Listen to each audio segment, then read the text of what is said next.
The autumn rain fell steadily against the windows of Seoul National University Hospital, each droplet tracing a path down the glass like tears that Min So-ra couldn't bring herself to shed. She sat in the sterile waiting room, her hands folded, neatly in her lap, watching the world continue its relentless march forward, while her own seemed to have ground to a halt just 30 minutes ago. 3 months, the oncologist had said, his voice professional, yet tinged with the kind of sympathy that came from delivering this news too many times before. Perhaps 4, if you respond well to palliative treatment. I'm truly sorry, Miss Min. So-ra had nodded, thanked him politely, and walked out of his office with the same composure she'd maintained throughout her 28 years of life. Always the good daughter, the dedicated employee, the reliable friend. Even in the face of her own mortality, she couldn't seem to break character. The diagnosis wasn't entirely unexpected. The fatigue that had been plaguing her for months, the weight loss she'd attributed to stress from her demanding job at the marketing firm, the persistent cough she'd blamed on Seoul's autumn air, they all made sense now. Stage 4 lung cancer, aggressive and unforgiving, had been silently claiming territory in her body while she'd been too busy living to notice she was dying. As she stood to leave the hospital, So-ra's phone buzzed with a text from her best friend Hye-jin. How did the appointment go? Call me as soon as you're done. 3 exclamation points, because Hye-jin always wrote with the enthusiasm of someone who believed life would work out in the end. So-ra stared at the message, her thumb hovering over the keyboard. How do you tell someone that their optimism was about to be tested in ways they never imagined? Instead of responding, she slipped the phone back into her purse and walked out, into the rain. The streets of Gangnam were bustling with the usual evening crowd. Office workers hurrying home, couples sharing umbrellas, students clustered around street food vendors. So-ra moved through them like a ghost, her feet carrying her toward the Han River without any conscious decision on her part. She needed space to think, to process, to figure out how to spend the remaining days of a life that suddenly felt both infinitely precious and impossibly brief. The riverside park was quieter than the busy streets, the sound of rain on water creating a gentle symphony that seemed to match her contemplative mood. So-ra found an empty bench under a pavilion and sat down, finally allowing herself to truly absorb what had happened. 3 months, 12 weeks, roughly 90 days to tie up the loose ends of an existence she'd always assumed would stretch on for decades. She thought about her parents, who had sacrificed so much to give her the best education, the best opportunities. They were currently traveling through Europe, fulfilling a dream they'd postponed for years, while raising her and building their small restaurant business. How could she tell them to cut short their adventure to watch their only daughter waste away? She thought about her job, where she'd been working toward a promotion that now seemed laughably irrelevant. All those late nights, all that stress over quarterly reports and client presentations. What did any of it matter now? She thought about all the things she'd always said she'd do someday. Learn to paint, visit Jeju Island, read the classics she'd never had time for, maybe even fall in love. Someday had always felt so guaranteed, so inevitable. Now someday was a luxury she couldn't afford. "Excuse me, are you all right?" The voice was gentle, concerned, with the kind of warmth that made her look up despite her desire to remain invisible. Standing a few feet away was a man about her age, holding a black umbrella and wearing the slightly rumpled clothes of someone who'd been caught in the rain. His dark hair was damp despite the umbrella, and his eyes held a kindness that seemed genuine rather than perfunctory. "I'm fine," So-ra replied automatically, the response she'd given to that question thousands of times throughout her life. But even as she said it, she realized how hollow it sounded. She was many things, scared, overwhelmed, confused, but fine wasn't one of them. The stranger seemed to sense this too, because instead of accepting her answer and moving on, he gestured toward the empty space on the bench beside her. "Mind if I sit? It's really coming down out there." Under normal circumstances, So-ra would have politely declined. She didn't talk to strangers, especially not men who approached her in parks during rainstorms. But these weren't normal circumstances, and something about his presence felt oddly comforting rather than threatening. "Of course," she heard herself saying, scooting over to make room. He settled beside her, keeping a respectful distance, while closing his umbrella. For a moment, they sat in comfortable silence, watching the rain create ripples across the river's surface. The city lights were beginning to flicker on, their reflection dancing on the water like fallen stars. "I'm Park Jin-woo," he said eventually, his voice quiet enough not to disturb the peaceful atmosphere, but clear enough to be heard over the rain. "Min So-ra," she replied, surprised by her own willingness to engage in conversation with a complete stranger.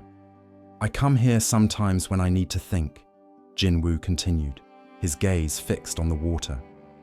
"There's something about this place that makes everything seem more manageable, you know?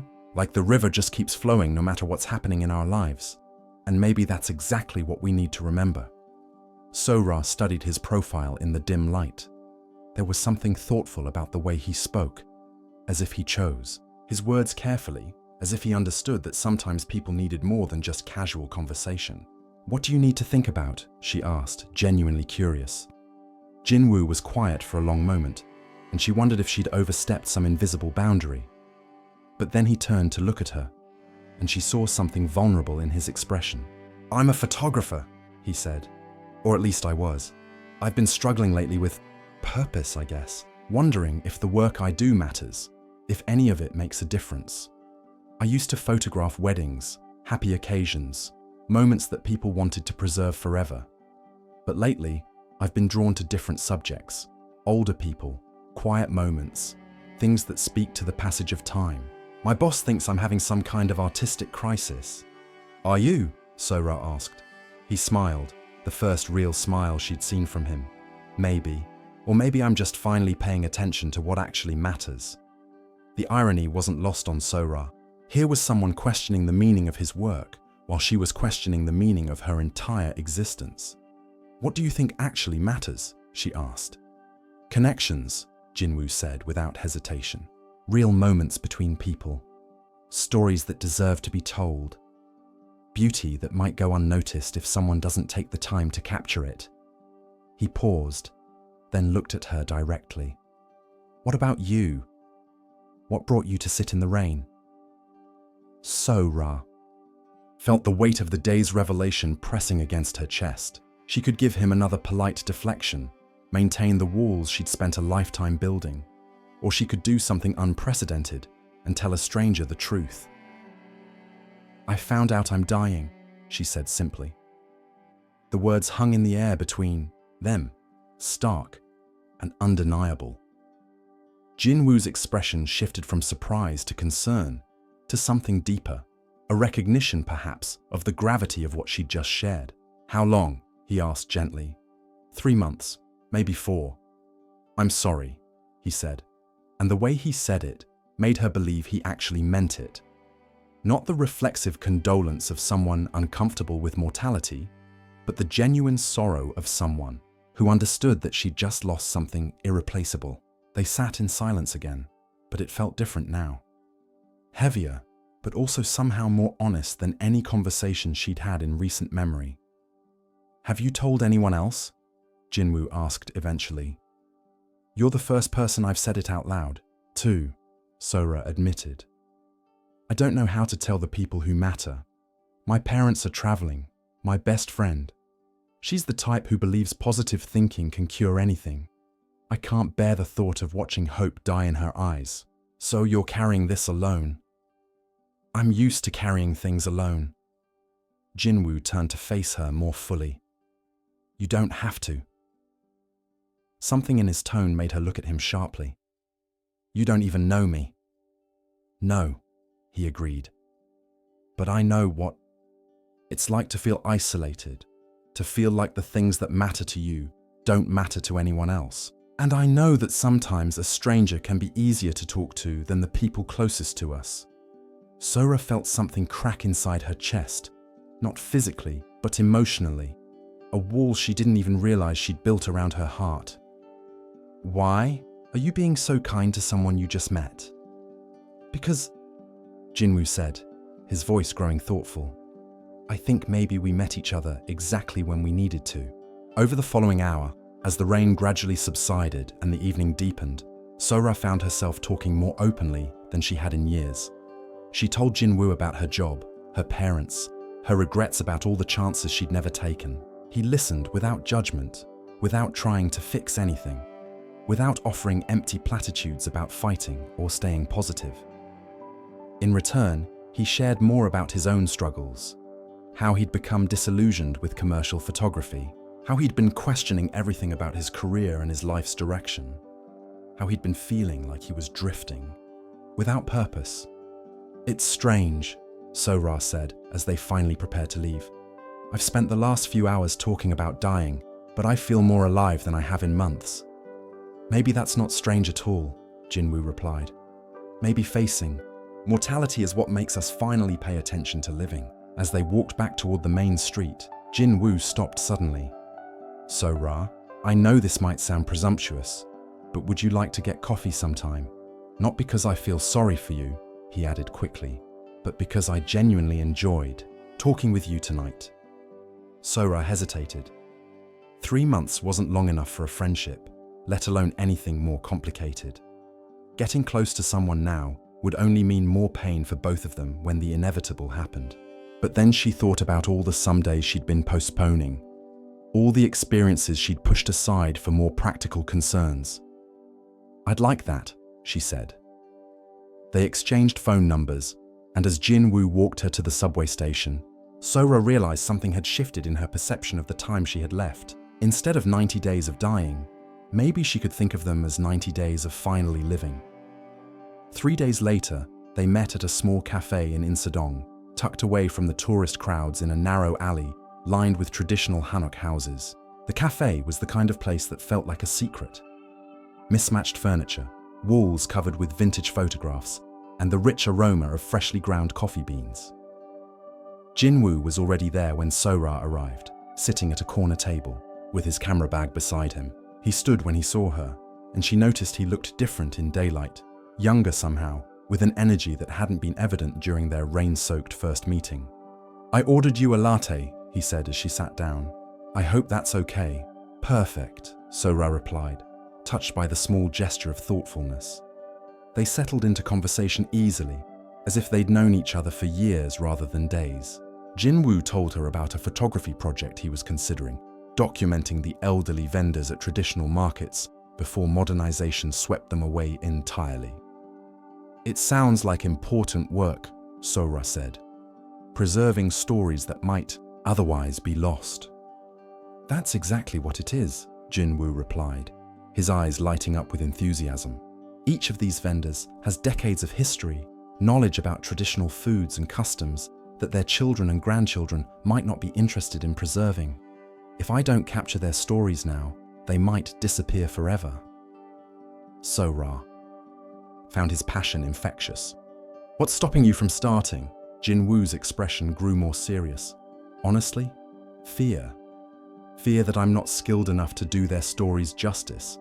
Fear that no one will care about the work once it's finished.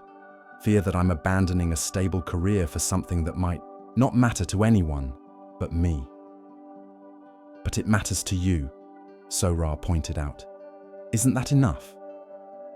Is it? Jinwoo asked. I've been so focused on external validation, on making work that sells or impresses other people, that I'm not sure I remember how to create something purely because it feels important to me. Sora stirred her latte thoughtfully. I spent my entire career doing work that I thought was expected of me. Marketing campaigns for products I didn't care about. Strategies to make people buy things they didn't need. I was good at it, and it paid well, but I can't honestly say it mattered to me. Now that I don't have the luxury of a long-term career, I find myself envying your opportunity to choose work that actually means something to you. You talk about not having a long-term career, but what would you do if you did, if you had all the time in the world? The question caught Sora off guard.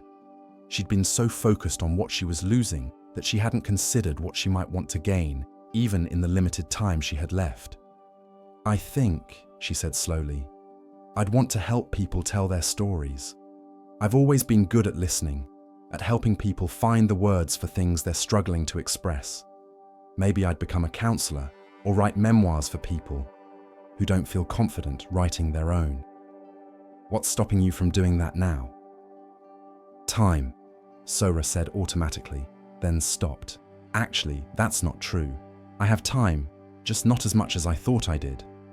What's really stopping me is the same thing that's stopping you. Fear. Jinwoo leaned forward, his expression intent. What if we made a deal? What kind of deal? What if we help each other do the things we're afraid to do? I'll start my photography project, and you'll start whatever it is you want to start. We can hold each other accountable. Sora felt a flutter of something she hadn't experienced in a long time. Excitement about the future, however brief it might be. That's assuming you want to spend time with someone who...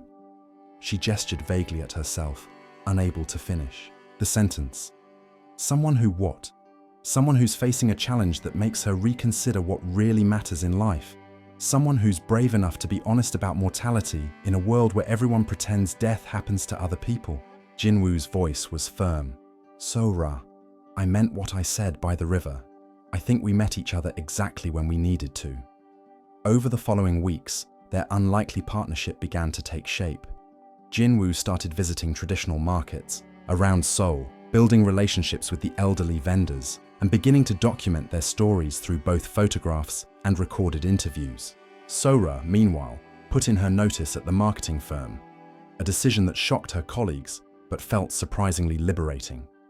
She began reaching out to local senior centers and community organizations, offering to help elderly residents record their life stories. Her first volunteer session was at a nursing home in Mapogu, where she spent an afternoon listening to an 80-year-old woman named Mrs. Park talk about her memories of Seoul during the Korean War. No one ever asks about those times anymore, Mrs. Park had said, her weathered hands folded in her lap.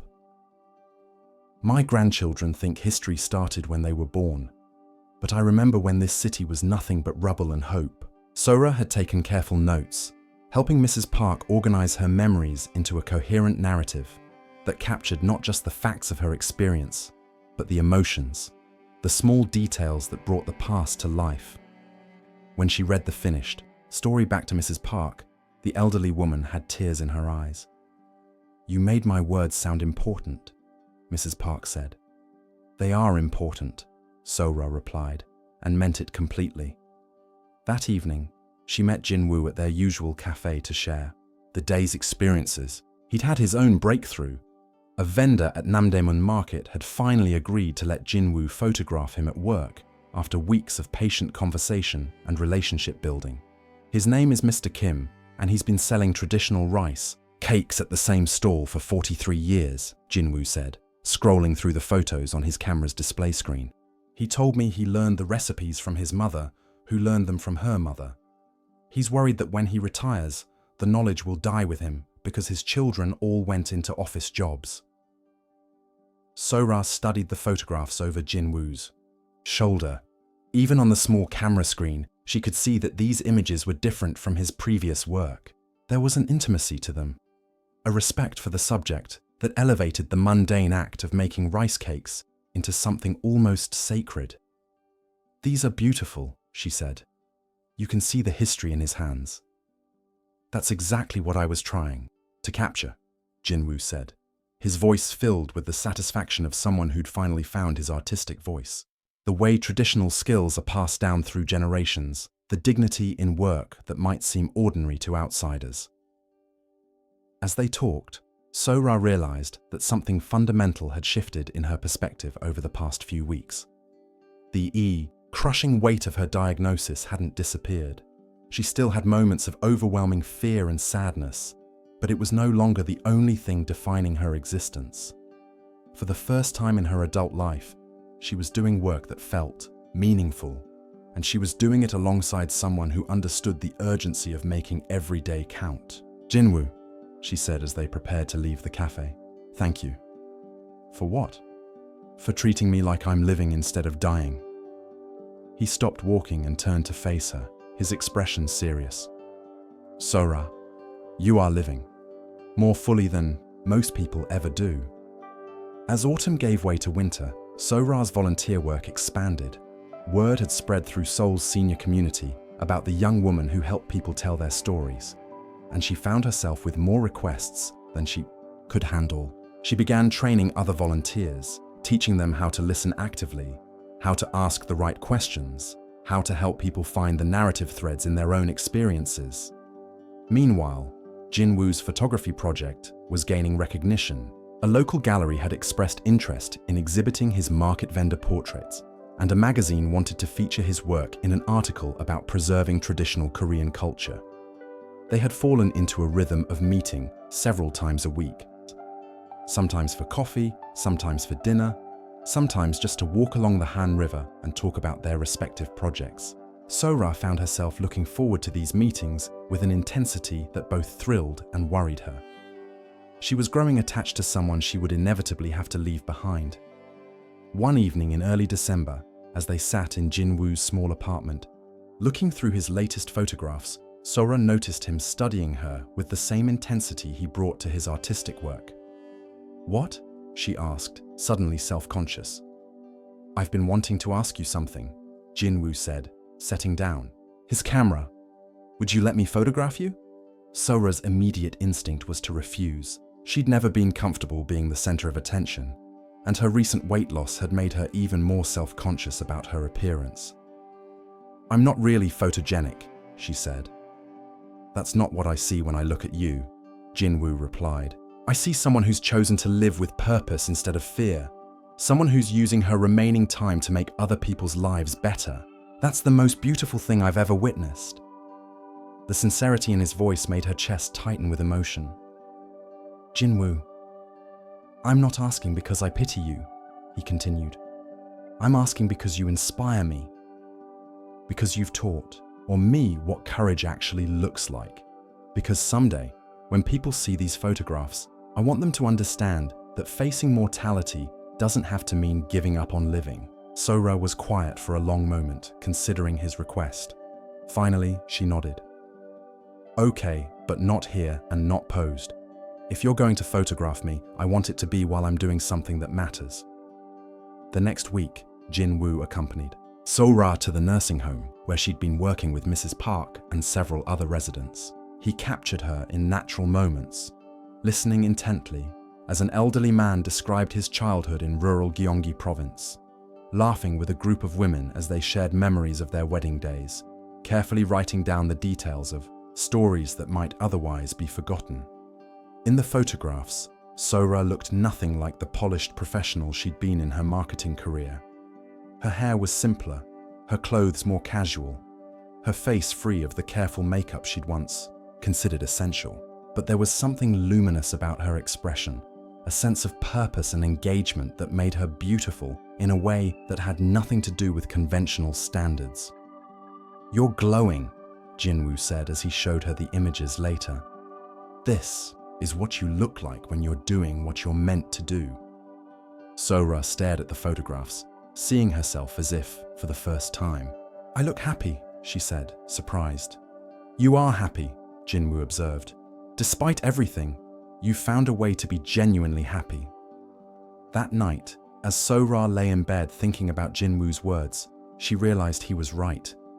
The knowledge of her limited time hadn't disappeared, but it had been joined by something unexpected, a deep satisfaction with how she was choosing to spend her remaining days. She was making a difference in people's lives, pursuing work that felt meaningful, and she had developed a friendship that brought her more joy than she'd thought possible.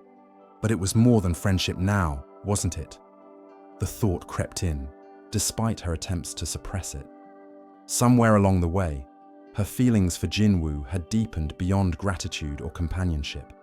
She was falling in love with him, and that realization terrified her more than her diagnosis had. Loving Jinwoo meant accepting that she would eventually break his heart.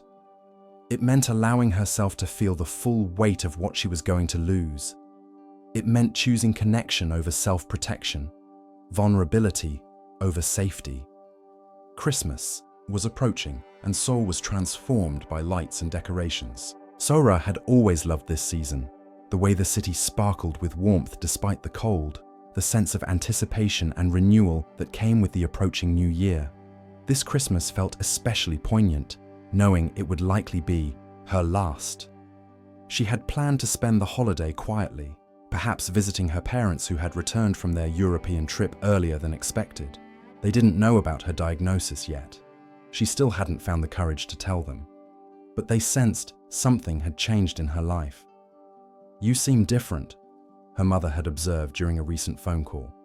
"Lighter somehow, but also more serious. Are you in love?"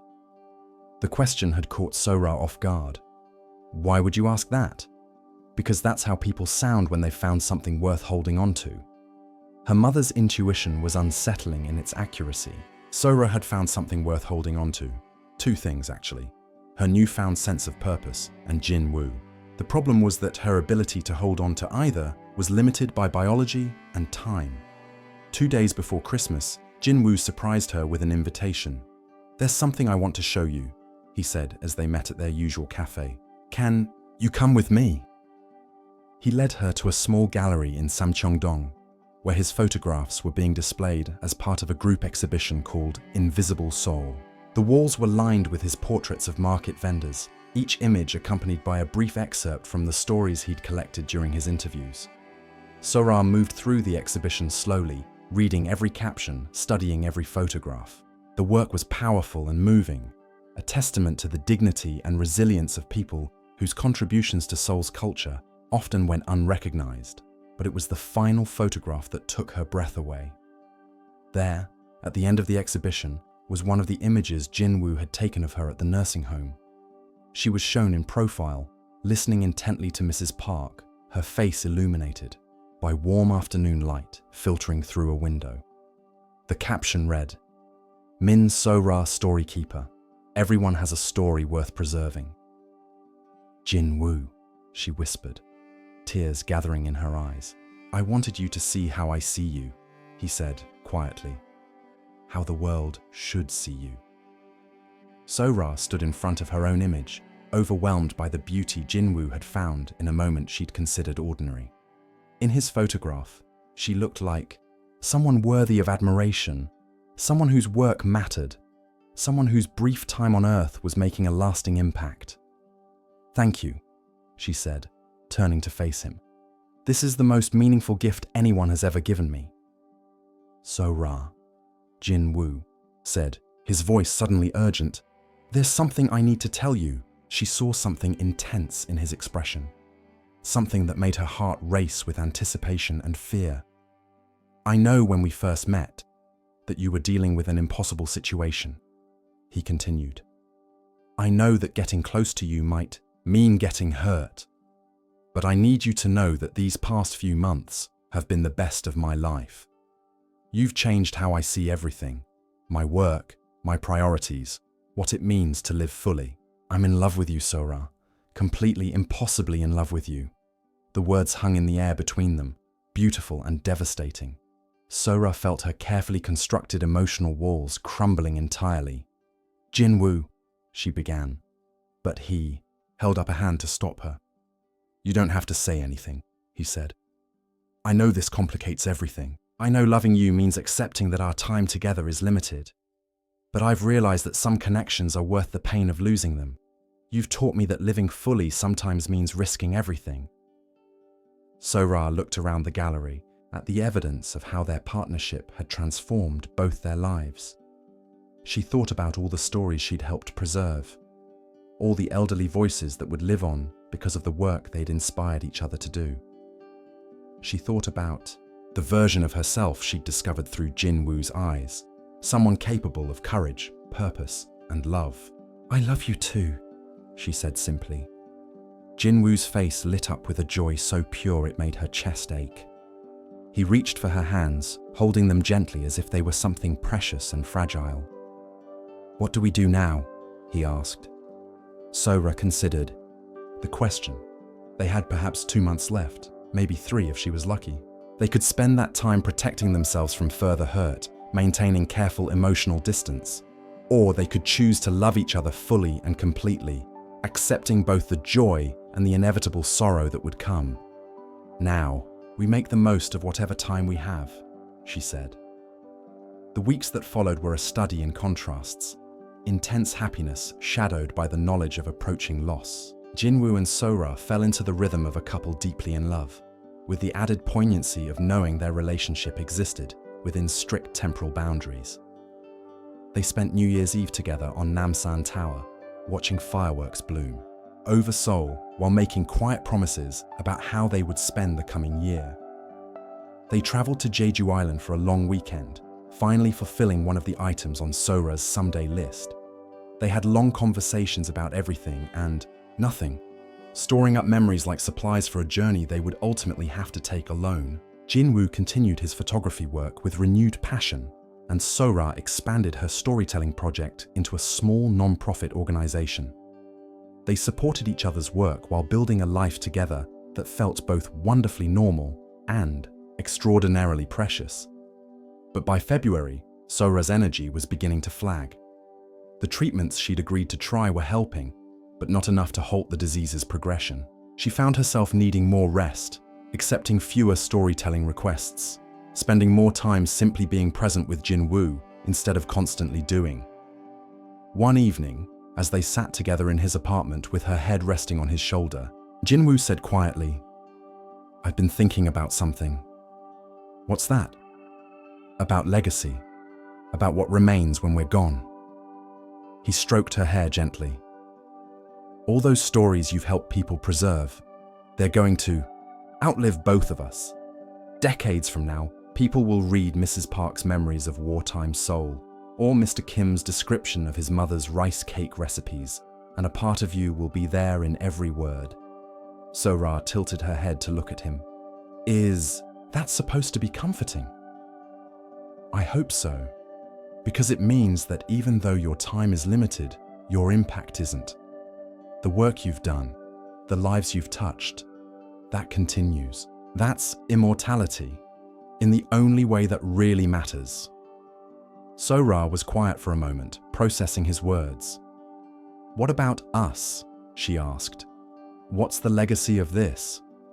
Jinwoo's arms tightened around her. "Us is the reason I finally understand what it means to love someone completely. Us is why I learn to value every day instead of always looking toward the future. Us is how I discovered that some experiences are so meaningful, they justify any amount of pain. Even the pain of losing me? Especially that," Jinwoo said firmly, "because loving you has taught me that the alternative, never risking that kind of connection, is worse than any heartbreak." In March, Sora's condition took a sudden turn for the worse. What had been a gradual decline accelerated rapidly, leaving her hospitalized and facing the reality that her time was measured in weeks rather than months. Jinwoo barely left her side, bringing his camera and laptop to the hospital so he could continue working while staying close to her. The nurses had grown accustomed to seeing him in the chair beside her bed, editing photographs or writing captions for his ongoing projects. "You should go home," Sora told him one afternoon when she noticed the exhaustion etched in his features. "You need real sleep, real food, a shower." "I'm fine here," Jinwoo replied, the same automatic response she'd once given him by the river. "You're not fine," Sora said gently, "and that's okay. This is hard. It's okay to admit that watching someone you love die is hard." Jinwoo's composure finally cracked. "I don't know how to do this," he said, his voice breaking. "I don't know how to say goodbye to you." Sora reached for his hand, her own fingers feeling fragile as bird bones. "The same way we've done everything else," she said. "Together, and with as much love as we can possibly manage." Over the following days, Sora began the difficult process of saying goodbye to the life she was leaving behind. Her parents, who had finally learned about her diagnosis, spent hours at her bedside sharing memories and expressing the love they'd sometimes struggled to articulate. Hye-jin came with photo albums and ridiculous stories designed to make Sora laugh, maintaining her optimistic nature even in the face of impending loss. The elderly people whose stories Sora had helped preserve sent cards and flowers, thanking her for listening to their voices when no one else would. Mrs. Park came to visit, bringing homemade soup and sitting quietly beside Sora's bed while sharing new memories that had surfaced since their last session together. "You gave me back my voice," Mrs. Park said, holding Sora's hand in her weathered ones. "You made me remember that my life mattered." "Your life always mattered," Sora replied. "I just helped you see it." As her physical strength continued to decline, Sora found herself thinking more and more about the conversation she'd had with Jinwoo about legacy. She had helped preserve dozens of stories, each one a small victory against the forgetting that time inevitably brought. But more than that, she had learned to live authentically, to prioritize connection over safety, to find meaning in service to others. The scared, isolated woman who had sat by the Han River 6 months ago felt like a different person entirely. Cancer had taken her future, but it had also given her clarity about what mattered most. In the end, she decided that trade-off wasn't entirely unfair. One evening, in late March, as Seoul was beginning to show signs of spring outside the hospital windows, Sora asked Jinwoo to show her his latest photographs. He had continued documenting the market vendors throughout her hospitalization, driven by a need to create something beautiful in the midst of loss. As they scrolled through the images on his laptop, Sora was struck by how much his work had evolved. The technical skill had always been there, but now there was an emotional depth to his photographs that elevated them beyond mere documentation. These weren't just pictures of people working. They were portraits of dignity, resilience, and the quiet heroism of ordinary life. "These are magnificent," she said. "You found your voice as an artist." "I found it through loving you," Jinwoo replied, "through learning to see the world the way you see it." Sora smiled, feeling a deep sense of satisfaction despite her physical weakness. "Then we've both gotten what we needed from this experience." "What do you mean?" "You needed to discover your artistic purpose. I needed to learn how to live authentically. We helped each other become who we were meant to be." Jinwoo leaned forward to kiss her forehead, his lips gentle against her skin. "Sora, you are the most remarkable person I've ever known." "I'm just someone who ran out of time to be ordinary," she replied. That night, Sora's breathing became more labored, and the medical team made it clear that the end was approaching. Jinwoo called her parents and closest friends, and they gathered around her bed in the soft light of early morning. As the sun rose over Seoul, painting the sky in shades of pink and gold, Sora felt a profound sense of peace. She was surrounded by love, having spent her final months pursuing work that mattered, in a relationship that had transformed both her and Jinwoo into better versions of themselves. "Thank you," she whispered to Jinwoo, her voice barely audible. "For what?" "For seeing me, for helping me see too."